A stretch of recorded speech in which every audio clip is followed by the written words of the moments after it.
আসসালামু আলাইকুম। আমি ফাহমিদা আক্তার, সহকারী শিক্ষক, পুলিশ লাইন হাই স্কুল। প্রিয় শিক্ষার্থীরা, সবাই কেমন আছো? আশা করি ভালো আছো এবং সুস্থ আছো। আজ আমি দশম শ্রেণীর জীববিজ্ঞান ক্লাসটি নিয়ে এসেছি। আজকে আমি তোমাদের একটি গুরুত্বপূর্ণ টপিক সম্পর্কে আলোচনা করব তোমাদের সাথে। সেটি হচ্ছে চতুর্থ অধ্যায়ের সবাদ শ্বসনের একটি চার্ট রয়েছে, সেই চার্টটি সম্পর্কে আজকে আমি তোমাদের সাথে একটু বিস্তারিত আলোচনা করতে যাচ্ছি। জীবনী শক্তি অধ্যায়ের মধ্যে কয়েকটি টপিকস রয়েছে, মূলত দুটি টপিকস, একটি হচ্ছে সালোক সংশ্লেষণ আর একটি হচ্ছে শ্বসন। এই শ্বসনের মধ্যে দুটি ভাগ রয়েছে, সবাদ এবং অবাদ। এই সবাদ শ্বসনের একটি চার্ট আছে তোমাদের। এই চার্টটি নিয়ে অনেকেই খুব ভীত থাকো। এই চার্টটি সম্পর্কে আজকে আমি ইনশাল্লাহ তোমাদেরকে সহজে বোঝানোর চেষ্টা করবো। এই চার্টের মধ্যে প্রথমত যে চারটি ভাগে ভাগ করা হয়েছে, সেই চারটি ভাগ হচ্ছে শ্বসনের পর্যায়, উৎপাদিত বস্তু, ব্যয়িত বস্তু এবং নিট উৎপাদন। শ্বসনের পর্যায় হচ্ছে সবাদ শ্বসনকে যে কয়টি ভাগে ভাগ করা হয়েছে সেই অংশটি। শ্বসনের পর্যায়ের মধ্যে চারটি ভাগ রয়েছে, সেটি তোমরা জানো। শ্বসনের পর্যায়ে চারটি ভাগগুলো হচ্ছে, প্রথমত হচ্ছে গ্লাইকোলাইসিস, এসিটাইল কোয়ে, ক্রেবস চক্র এবং ইলেকট্রন প্রবাহতন্ত্র। তো আমাদের ছকের মধ্যে প্রথম তিনটি দিয়ে মোটামুটি হয়ে যায়। তারপর আমরা জেনে রাখার জন্য জেনে নিচ্ছি যে প্রথম যে দুটি ধাপ গ্লাইকোলাইসিস এবং এসিটাইল কোয়ে, এই দুটি ধাপ সংঘটিত হয় হচ্ছে সাইটোপ্লাজমে, কোষের সাইটোপ্লাজমে। আর পরবর্তী যে দুটি ধাপ রয়েছে ক্রেবস চক্র এবং ইলেকট্রন প্রবাহতন্ত্র, এই দুটি ধাপ সংঘটিত হয় হচ্ছে মাইটোকন্ড্রিয়াতে। এখন তোমাদের এই ছকটি জানতে হলে কিছু ইম্পর্টেন্ট জিনিস জানতে হবে। সেটা হচ্ছে যে NADH2, 1 NADH2 is equal to কত ATP. 1 NADH2 is equal to হচ্ছে 3 এটিপি, আর 1 FADH2 ইজ ইকুয়াল টু হচ্ছে 2 এটিপি, আর 1 GTP ইজ ইকুয়াল টু হচ্ছে 1 এটিপি। অর্থাৎ একটা জিটিপিতে আমরা পাই হচ্ছে 1 অণু এটিপি, এবং দুইটা FADH2 থেকে আমরা পাই হচ্ছে 2 অণু এটিপি। একটা FADH2 থেকে পাই হচ্ছে 2টা এটিপি, আর একটা জিটিপি থেকে পাই হচ্ছে আমরা 1টা এটিপি, আর একটি NADH2 থেকে পাই হচ্ছে আমরা 3 অণু এটিপি। এটি পরীক্ষায় তোমাদের অনেক সময় অবজেক্টিভে আসতে পারে যে 6 অণু NADH2 ইজ ইকুয়াল টু হচ্ছে কত এটিপি, এরকমভাবে অনেক সময় আসে। চলো তাহলে তোমরা এই তিনটি জিনিস আগে একটু শিখে নিবে যে কত FADH2, NADH2, GTP এগুলো সমান হচ্ছে কত এটিপি, এরকম জিনিসটা আগে একটু জেনে নিবে তোমরা। তার পরবর্তীতে হচ্ছে আমাদের চলো এখন আমরা প্রথমে চলে যাই। আমি যে চারটার কথা বললাম সেটা তোমাদের বইয়ে 78 পেজে আছে। দেখো চারটির মধ্যে প্রথমত ছকটিকে চারটি ভাগে ভাগ করা হয়েছে। প্রথম ভাগটির নাম হচ্ছে শ্বসনের পর্যায়, দ্বিতীয় ভাগটির নাম হচ্ছে উৎপাদিত বস্তু, তৃতীয় ভাগটি হচ্ছে ব্যয়িত বস্তু অর্থাৎ যেটা খরচ হয়ে যাবে, এবং সর্বশেষ যে ধাপ সেটা হচ্ছে নিট উৎপাদন, অর্থাৎ আমরা কি পাবো, মোট যে উৎপাদনটা সেটা হচ্ছে নিট উৎপাদন। চলো আমরা এখন গ্লাইকোলাইসিস ধাপে যাই। প্রথম ধাপটি হচ্ছে গ্লাইকোলাইসিস। এই গ্লাইকোলাইসিসের মধ্যে উৎপাদিত বস্তু হচ্ছে তিনটি। প্রথমত হচ্ছে 2 অণু পাইরুভিক অ্যাসিড, 2 অণু NADH2 এবং 4 অণু এটিপি। এই যে আমরা 4 অণু এটিপি পেলাম, সেখান থেকে 2 অণু এটিপি খরচ হয়ে যাবে। আর এখানে যেটি খরচ টোটালি যেটি আমাদের কাজে লাগবে না, যেটি থেকে এটিপি উৎপন্ন হচ্ছে না, সেটি দেখবে যে পরবর্তী ধাপের ব্যয়িত বস্তুতে চলে যাবে। যেমন গ্লাইকোলাইসিসের পরের স্টেপটি হচ্ছে এসিটাইল কোয়ে। এই এসিটাইল কোয়ের ব্যয়িত বস্তুতে চলে যাবে হচ্ছে এখানে যেটি আমরা নিট উৎপাদনও যাবে না সেই অংশটি। যেমন দেখো এখানে আমি তিনটি কথা বলেছি। প্রথমত বলেছি হচ্ছে 2 অণু পাইরুভিক অ্যাসিড, 2 অণু NADH2 এবং 4 অণু এটিপি।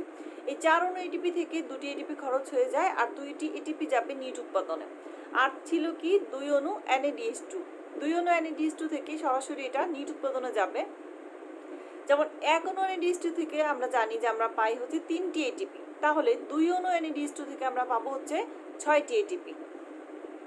তাহলে 2 অণু NADH2 থেকে আমরা পাচ্ছি হচ্ছে 6 এটিপি, আর 4 এটিপি থেকে 2টি খরচ হয়ে গিয়েছিল, তাহলে হাতে ছিল আমাদের 2টি, সেই 2টি।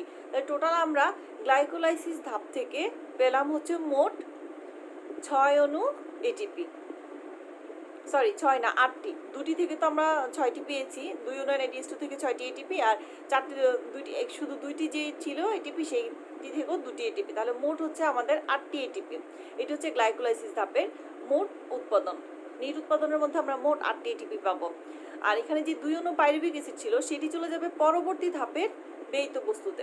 যেমন দেখো পরবর্তী ধাপটি হচ্ছে আমাদের এসিটাইল কোয়ে। এখন এই ধাপের উৎপাদিত বস্তুগুলো কি কি, তোমাদের মূলত হচ্ছে যে বিষয়টি উৎপাদিত বস্তুগুলো যদি তোমরা জানো আর ব্যয়িত বস্তুগুলো যদি তোমরা বুঝো তাহলে কিন্তু তোমাদের আর পরবর্তী অংশটা দেখতে হবে না, তোমরা উৎপাদিত বস্তু থেকেই কিন্তু পরবর্তী যে নিট উৎপাদনটি সেটি নিজেই হিসাব করে বসিয়ে ফেলতে পারবে। দেখো এসিটাইল কোয়ের মধ্যেও আমরা 3টি জিনিস পাই উৎপাদিত বস্তুতে, যেমন 2 অণু এসিটাইল কোয়ে, 2 অণু কার্বন ডাইঅক্সাইড এবং 2 অণু NaDH2। এই 2 অণু এসিটাইল কোয়েটা আবার পরবর্তী ধাপের ব্যয়িত বস্তুতে চলে যাবে, কারণ আমরা জানি আমাদের যে নিট উৎপাদন সেখানে টোটাল হিসাবটা হবে আমাদের কার্বন ডাইঅক্সাইড এবং এটিপি, অর্থাৎ ওইখানে আমরা যে সর্বশেষে পাবো হচ্ছে 38 অণু এটিপি এবং 6 অণু কার্বন ডাইঅক্সাইড। সেই জন্য এখানে যে এসিটাইল কোয়ে থাকবে সেটা আবার কোথায় চলে যাবে, পরবর্তী ধাপের ব্যয়িত বস্তুতে, অর্থাৎ পরবর্তী ধাপটি হচ্ছে ক্রেবস চক্র, সেই ক্রেবস চক্রের ব্যয়িত বস্তুতে চলে যাবে হচ্ছে এই এসিটাইল কোয়ে, 2 অণু এসিটাইল কোয়ে। আর 2 অণু এসিটাইল কোয়ের সাথে ছিল হচ্ছে 2 অণু কার্বন ডাইঅক্সাইড, এটি আর কিছুই নেই, এটি সরাসরি চলে যাবে নিট উৎপাদনে 2 অণু কার্বন ডাইঅক্সাইড হিসেবে। আর যেটি ছিল 2 অণু NaDH2, সেখান থেকেও আবার আমরা পাবো হচ্ছে 6 অণু এটিপি। কিভাবে, আমরা আগেই আমরা জেনেছিলাম যে 1 অণু NaDH2 থেকে আমরা পাই হচ্ছে 3 অণু এটিপি, তাহলে 2 অণু NaDH2 থেকে আমরা পাবো হচ্ছে 6 অণু এটিপি। তাহলে এই এসিটাইল কোয়ে ধাপের মধ্যে আমরা টোটাল এটিপি পাচ্ছি হচ্ছে 6টি এবং কার্বন ডাইঅক্সাইড পাচ্ছি হচ্ছে 2টি। তাহলে 2 অণু পেলাম কার্বন ডাইঅক্সাইড, আর গ্লাইকোলাইসিসে আমরা পেয়েছিলাম 8টি এটিপি, আর এই ধাপে গিয়ে আমরা পেলাম হচ্ছে 6টি এটিপি। তাহলে মোট আমাদের কতটি এটিপি হলো, 14টি এটিপি। ওকে, চলো এখন পরবর্তী ধাপটিতে আমরা চলে যাই। লাস্ট ধাপ হচ্ছে ক্রেবস চক্র। এই ক্রেবস চক্রের মধ্যে উৎপাদিত বস্তুগুলি চলো আমরা একটু জানি।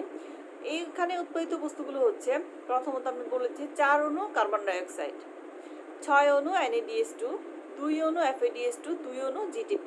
তো 4 অণু কার্বন ডাইঅক্সাইডকে সরাসরি আমরা 4 অণু কার্বন ডাইঅক্সাইড নিট উৎপাদনে নিয়ে গেলাম। তার পরবর্তীতে যে পেলাম আমরা 6 অণু NaDH2।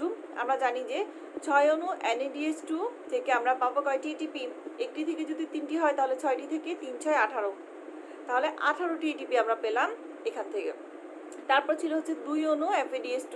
তা আমরা জানি যে একটি FADH2 ইকুয়াল হচ্ছে 2টি এটিপি, তাহলে 2টি FADH2 থেকে আমরা পাবো হচ্ছে 2টি এটিপি, একটি থেকে 2টি, তাহলে 2টি থেকে হচ্ছে 4টি, তাহলে দুটি FADH2 থেকে আমরা পাবো হচ্ছে 4 অণু এটিপি। আর ছিল হচ্ছে 2টি জিটিপি, 2টি জিটিপি থেকে একটি জিটিপি থেকে একটি এটিপি পাওয়া যায়, তাহলে 2টি জিটিপি থেকে আমরা পাবো হচ্ছে 2টি জিটিপি, 2 অণু এটিপি। তাহলে দেখো এখানে আমরা কি পাচ্ছি, 6 অণু কার্বন ডাইঅক্সাইড, 6 অণু NaDH2 থেকে আমরা পেলাম 18 অণু এটিপি, 18 অণু, আর 2টি FADH2 থেকে আমরা পেলাম হচ্ছে 4 অণু, তাহলে এখানে কয়টি হলো, 20 22টি। আর 2 অণু জিটিপি থেকে পেয়েছিলাম হচ্ছে 2টি, অর্থাৎ 24টি। আর এর আগে কতটি ছিল, 14টি ছিল, তাহলে 14 আর 24 যোগ করে দেখো কত হয়, 38টি এটিপি।